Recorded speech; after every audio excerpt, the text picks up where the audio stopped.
Bonjour à tous, bienvenue sur une petite vidéo des chroniques d'une expérience de mort imminente. Beaucoup de réactions, beaucoup de questions par rapport à la petite conférence qu'on a fait sur le véritable voyage dans le temps, la modification des fluides. Je pense que vous avez appris pas mal de choses. Actuellement, beaucoup d'informations dans la transition des énergies, des informations par le flux quantique. Donc ce sont les particules qui sont numérotées et qui se reconnaissent par des effets miroirs en fait, et qui peuvent passer une communication. Elles ont besoin, ces particules, de lumière. Rappelez-vous, dans les expériences de mort imminente, j'ai parlé un jour justement de la communication par la lumière, ce fameux tronçon, je vais dire, de lumière qui permet de donner une forme de communication. Pour ne pas perdre le fil de mon, comment dirais-je, de cette vidéo que je fais actuellement, parce que je ne prépare jamais rien, je dirais bien sûr que beaucoup d'informations actuellement qui sont plus de l'ordre scientifique technologique, ça ne part plus véritablement dans l'ésotérisme, les ovnis, ainsi de suite. Nous sommes là maintenant dans quelque chose de concret qui se réalise. Il fallait beaucoup de patience et je devais attendre que la science confirme un peu, bien sûr, les informations que je vous donnais. Mais je fais cette petite vidéo en vous disant que vous aurez à la suite de celle-ci presque l'entièreté de la petite web qu'on a fait sur le voyage dans le temps. Alors à cet effet, je voudrais vous expliquer quand même quelque chose d'important, c'est que la lumière peut, elle, transporter des informations au niveau des particules. Qu'est-ce que le système quantique? Il est beaucoup, je vais dire, il y a beaucoup de secteurs dans le niveau quantique. Le système quantique est quelque chose de très clair sur un effet numérique, comme j'avais expliqué ultérieurement sur l'effet, comment dirais-je, de l'infiniment petit et sur l'effet de l'infiniment grand. Donc retenez bien ce que je vais vous dire, c'est très important et encore et toujours c'est un scoop pour vous, vous n'avez jamais entendu ça ailleurs. Vous connaissez tous le système, vous avez déjà vu Star Trek, hein, le voyage dans le temps, un individu se retrouve hop, de l'autre côté. On va en parler parce qu'il y a beaucoup de choses à mettre très clairement au point pour pouvoir faire une passation organique à un autre système temporel organique. On va encore s'amuser. Mais je vais vous expliquer le système d'information basique d'un endroit à un autre. Je m'explique. Actuellement, la science me donne raison dans le sens qu'elle utilise une lumière. Bien sûr, la théorie ne date pas d'aujourd'hui, mais on ne savait pas comment elle peut passer ce système. Et là, c'est important, parce que la science découvre, il y a déjà longtemps, qu'une particule qui a une information peut la transposer à une autre particule similaire.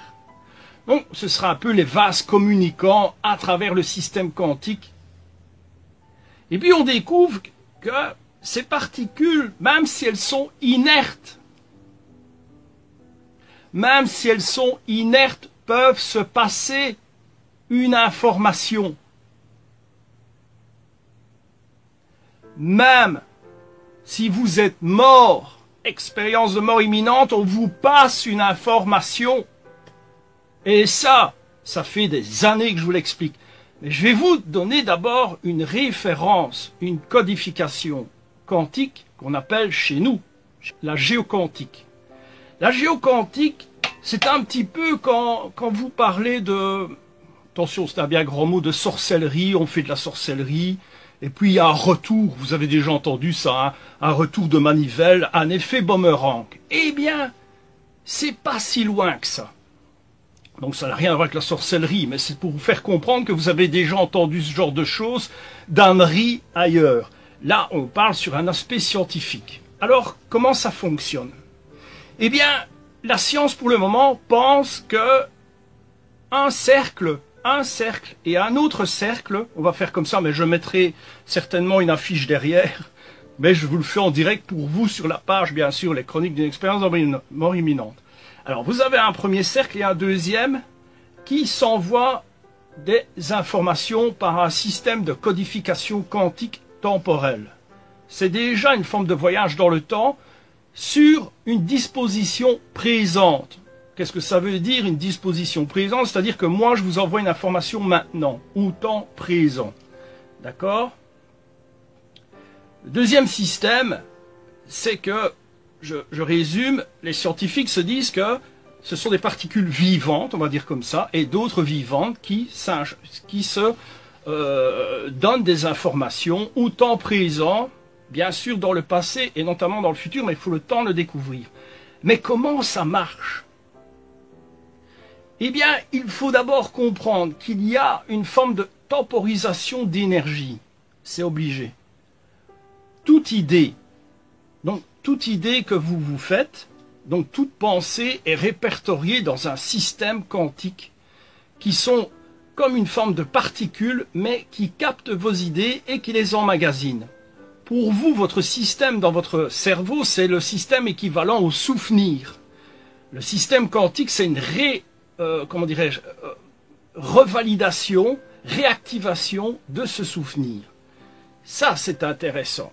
C'est ce qu'on trouve aussi à travers les expériences de mort imminente, mais il n'y a pas que ça, évidemment. Comment ça marche? Il y a l'effet du SAS. Retenez le mot. L'effet SAS, c'est lui, le système quantique. Qu'est-ce que c'est l'effet SAS?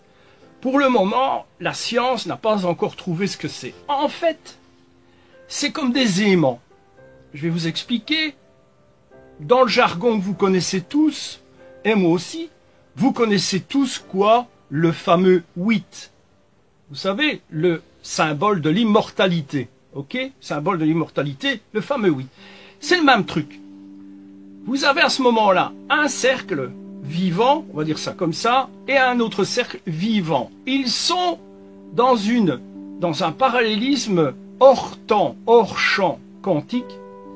Et comme ils sont tous les deux, je dirais, frères, mais à un temps différent, on va dire ça c'est le présent, ça c'est le futur, ils s'attirent et fusionnent. Mais cette fusion, au centre, il y a un cercle, un ovale plutôt, qui se fait visuellement, vous imaginez. Cet ovale est l'effet SAS. Ça veut dire quoi?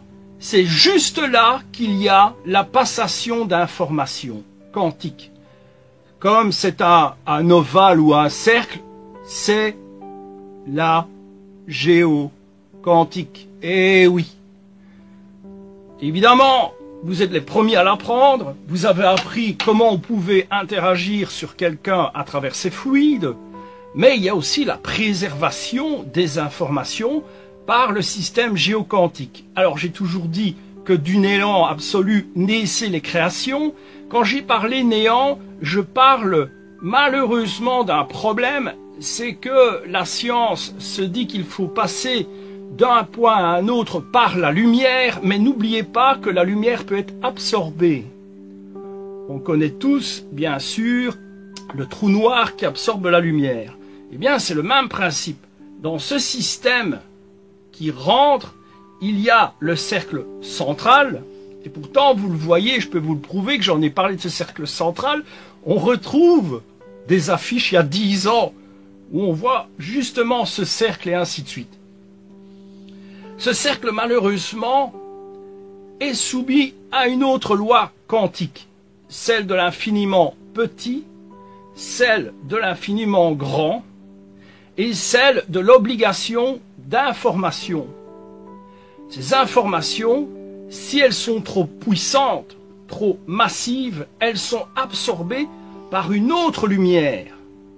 Cette lumière, on ne doit pas penser à une lumière qui éclaire comme les spots, c'est une lumière qui vient se colmater et qui prend les informations.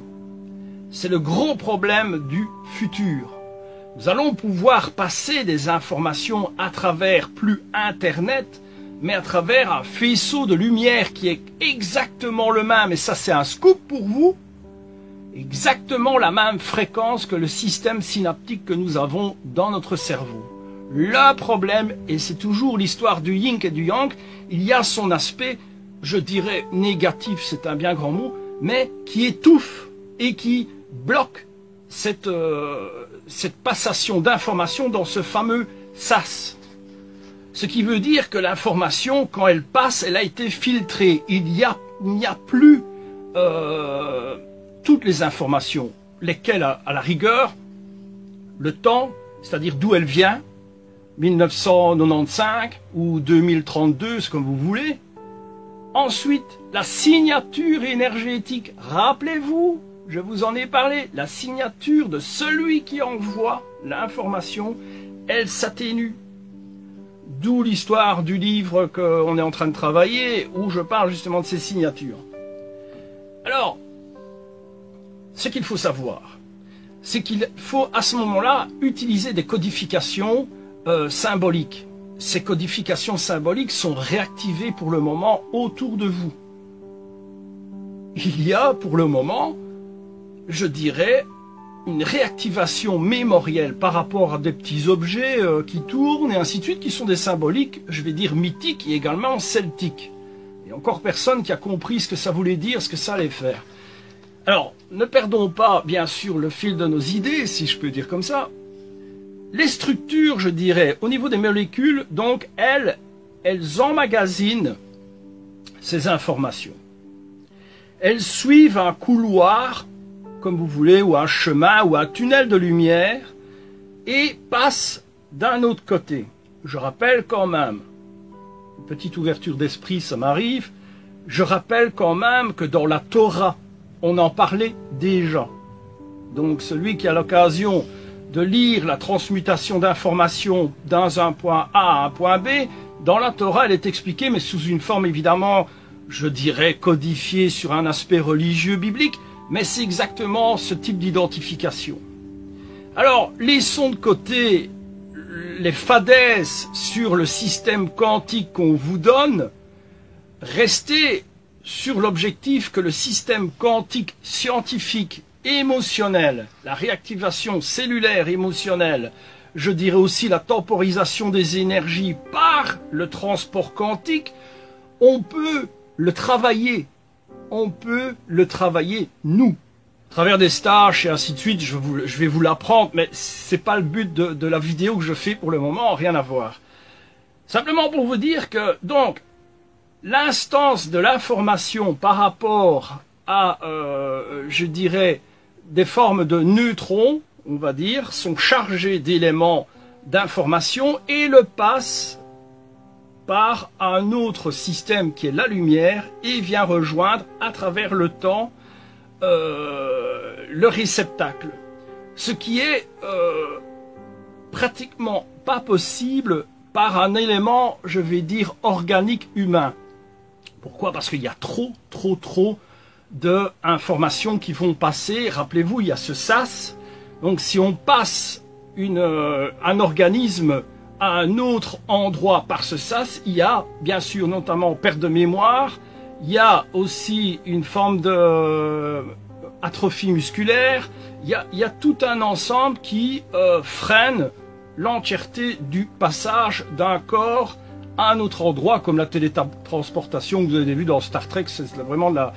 Bref, bien sûr, attention, on pourra, comme je vous ai expliqué, après les imprimantes 3D, rappelez-vous, petit rappel on va dire, vous avez l'idée de faire, je ne sais pas, une bague, vous avez l'idée, vous dessinez cette bague ou vous faites un assemblage de photos et puis le PC le transmet à l'imprimante 3D et vous fait la bague. Vous connaissez tout ça. Maintenant, c'est dans le même système, c'est de pouvoir numériser un objet, de pouvoir l'envoyer à travers un système d'information et de recréer cet objet plus loin. Nous sommes là dans une forme de transition, je vais dire, d'un objet concret que nous avons maintenant et que nous pouvons envoyer ailleurs. Ça, oui. Mais sur le travail d'un organisme, c'est beaucoup plus difficile. Sauf si on utilise uniquement la pensée. Donc, ça veut dire quoi? Décrypter la pensée, ça va être fait. Ça commence déjà. Pouvoir y mettre des numéros ou alors, je dirais, différents codes, numériser cette pensée et l'envoyer dans un réceptacle. Ce réceptacle, bien sûr, doit déjà exister. Alors c'est là qu'il y a beaucoup de gens qui ne comprennent pas. Si j'ai mon émetteur, mon réceptacle à moi, à côté de moi, et que je l'envoie quelque part, dans le passé ou dans le futur, il faut qu'il y ait un réceptacle. Mais comment je vais faire pour envoyer ce réceptacle? Est-ce que c'est le gars dans le passé qui va se dire « Tiens, je vais faire un réceptacle, mais je ne sais pas pourquoi » ou un autre dans le futur qui va se dire « Je vais refaire un réceptacle ». Là, il y a possibilité. Alors, simplement, travailler avec ce qui vient d'être découvert il y a quelques jours, le système, je dirais, on va dire de molécules, de photons, de protons et ainsi de suite, qui peuvent produire à travers la lumière des informations, donner ces informations de manière à ce que l'individu qui est dans le passé ou dans le futur reçoit ces informations et qu'il comprenne encore qu'il doit construire ceci. Ça ne vous rappelle rien? Ben moi, ça me rappelle quelque chose. Ce fameux intégratron. Vous vous rappelez ce dôme dont je vous ai parlé il y a 5-6 ans, l'histoire, comment ça s'est arrivé? Ou dont maintenant, beaucoup aux États-Unis, depuis 3 ans, il y a une étude sur un dôme qui travaille la musique, qui travaille la lumière. Il leur manque un outil, hein. On est d'accord, pour ceux qui me connaissent et qui savent, il manque un outil. Alors, ce dôme interagit évidemment sur l'évolution des enfants, hein. Là, c'est un dôme, voilà. L'intégratron est un terme qui n'a pas été pris au hasard. Intégratron, c'est intégralité, intégrer quelque chose. Là, en l'occurrence, ce système de dôme permet d'intégrer chez l'enfant l'aspect musical, l'aspect évidemment émotionnel, la découverte d'un système émotionnel qui ressort de l'enfant par rapport à l'écho musical qui se trouve autour de lui. Nous avons, et bien sûr, la même chose. Grâce à notre boîte crânienne, nous pouvons donc absorber au travers du temps une information. Nous le faisons tous très basiquement. Comment? Très simple. Je suis en train de me dire, voilà, je vais aller dans un grand magasin, je vais aller faire des commissions. J'ai déjà une projection de pensée à me dire qu'il faut que je prenne mon caddie, si j'en trouve un, mettre mon euro et y aller. Il y a cet aspect basique où vous avez déjà cet aspect émotionnel, vous dire il faut que je prenne un euro, il faut que j'aille chercher le caddie. Nous sommes là, vraiment basique. Maintenant, mettez ça sur un aspect temporel. Donc, voyage à travers le temps par la pensée. Seule la pensée n'a pas besoin d'oxygène.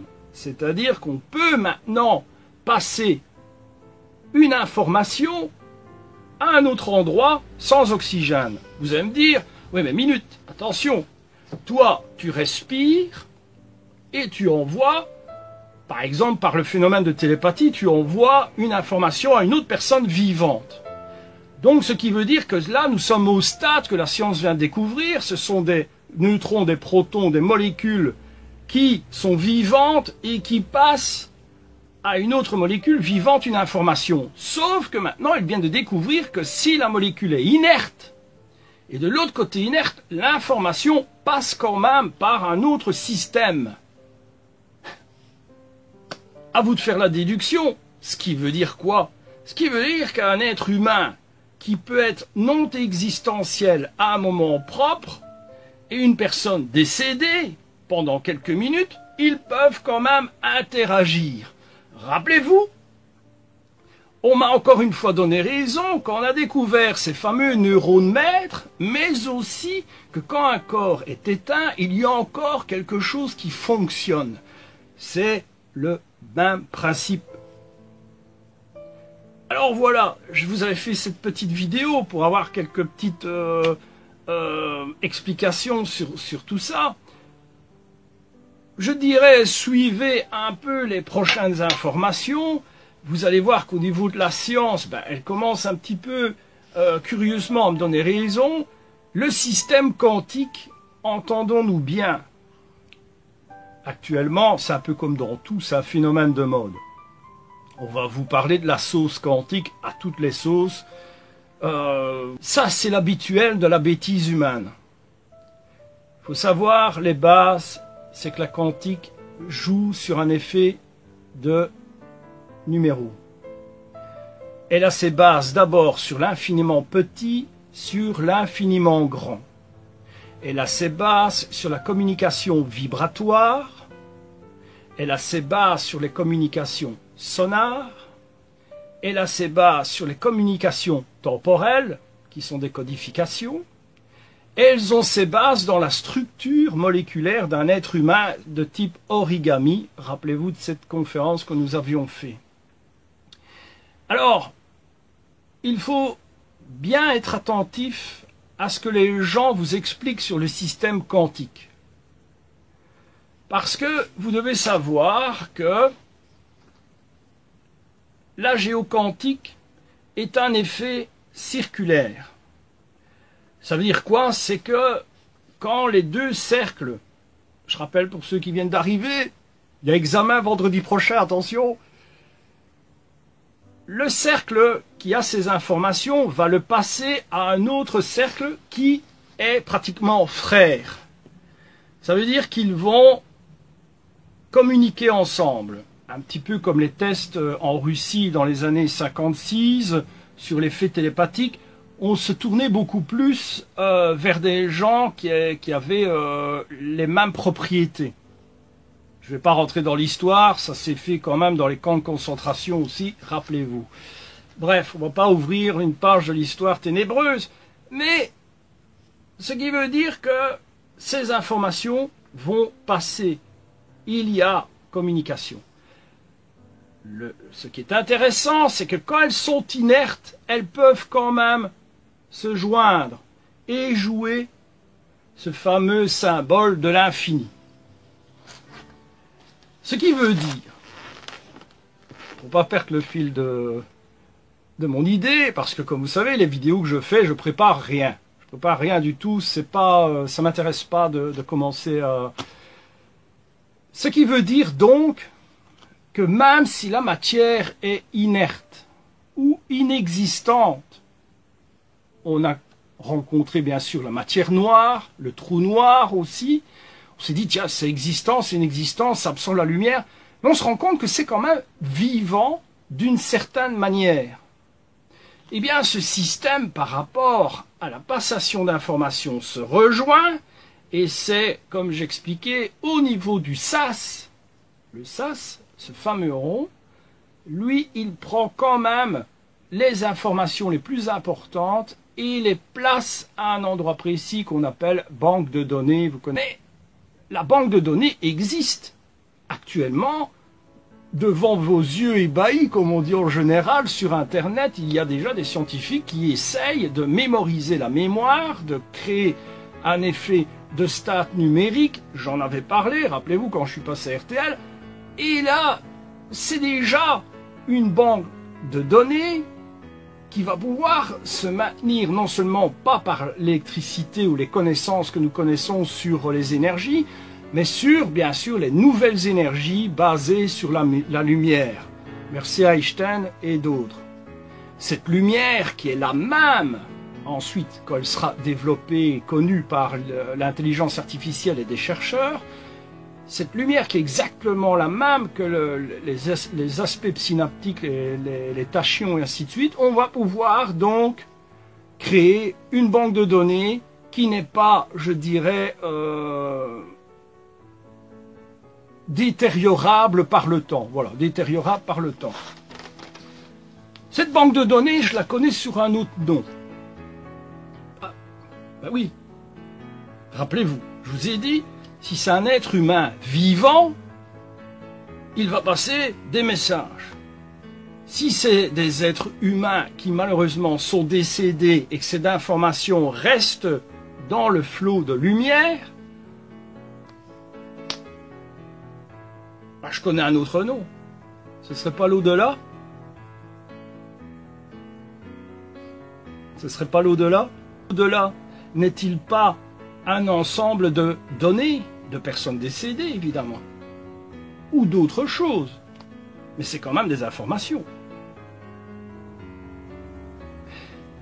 Si ces informations sont retransmises correctement dans le cercle et qu'elle peut avoir toutes les informations, n'est-elle pas capable de recréer une information de pensée et une information visuelle, c'est-à-dire de recomposer une forme d'un individu comme quelqu'un que vous avez connu? On ne connaît pas ça ailleurs? Voyage astral? Ce qu'on appelle voyage astral. Bon, à vous de réfléchir. Alors, bien sûr, j'ai beaucoup de choses encore à vous dire, mais on avance, et je lance ce petit appel, bien sûr. Bientôt, je suis à Paris pour une conférence et un stage qui avoisine à peu près tout ce que je viens de vous dire aussi. Bien sûr, cette codification va plus se baser sur l'aspect de synchronicité, de réactivation au niveau de la prise de conscience et bien sûr de différents facteurs émotionnels qui vont pouvoir changer votre existence. Ben oui. Parce que si on prend une information A et qu'on la transmet à l'information B, temporellement présent de vous à moi, et qu'on sait que ces informations sont modifiables sur l'aspect émotionnel, sur l'aspect de pensée, qu'est-ce qu'on change en réalité? Les signes. Les signes, ça peut être aussi appelé symbole. Comprenez ce que je veux dire? Un symbole, oui, on le dessine sur un mur, voilà, c'est un symbole. Je sais pas, moi j'ai dessiné un canard, voilà, c'est un symbole qui veut dire que je vais aller à la chasse. Mais sur l'aspect émotionnel, on crée des signes et des symboles. Ces symboles, on peut les modifier. Ça veut dire quoi? Ça veut dire que quand on peut interagir avec quelqu'un, on peut décrypter son système synaptique, sa manière de penser. Ça n'a rien à voir avec la psychologie. On peut se colmater avec, c'est un terme, hein, colmater, s'associer, c'est comme vous voulez, avec son système synaptique.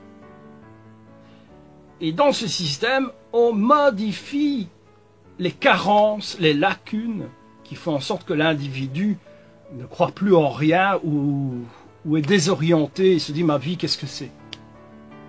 Comment ça s'appelle? L'intégratron? Ah non, hein. Ça s'appelle quoi? L'intégration. Comme Léonard de Vinci nous a dit, cultiver l'intégration, l'intégralité de l'individu. L'ensemble, je dirais l'intégralité, l'ensemble de l'individu, c'est son corps, son esprit, et à travers le temps. Alors vous avez remarqué que toutes les informations que je vous ai dit depuis des années n'ont jamais été des salades, n'ont jamais été des choses farfelues et inventées. Je ne suis pas là pour vous dire que j'ai la science infuse. Je ne suis pas là pour vous dire, voilà, je m'en moque totalement. Je suis en train de vous ouvrir les yeux. Troisième œil. Boum, boum. Alors, suivez la science, suivez les informations, et je vous fais ça sur un effet un peu comique, parce que c'est vrai. Pourquoi sur cet effet comique? Parce qu'on se moque tellement de vous, on tourne tellement les choses au ridicule, on vous invente tellement de choses. Je pense qu'on n'a plus, comme je vous disais, le temps à tourner en rond. On doit d'abord prendre sa vie en main, on doit réaliser des choses, c'est notre mission, si je peux dire, au moment où nous rentrons dans la vie. Mais cette mission est toujours difficile, ça c'est vrai. Ah, attention, l'argent facilite, même. J'ai connu des gens qui avaient beaucoup d'argent, j'ai travaillé pour eux, ils n'ont jamais été heureux. Jamais. Les sourires étaient assez difficiles. Nous avons tous quelque chose qui nous attend. En temps et en heure, même si vous perdez des choses, même si vous espérez que ça ne vient jamais, il ne faut jamais abandonner. Jamais. Il faut avancer, esquiver, se relever, donner, partager, comprendre, assimiler, s'adapter et imaginer. Ce sera l'objet. Je vous remercie tous de m'avoir écouté. À très bientôt pour une aventure qui sera intéressante. Merci à tous de m'avoir écouté et à très vite.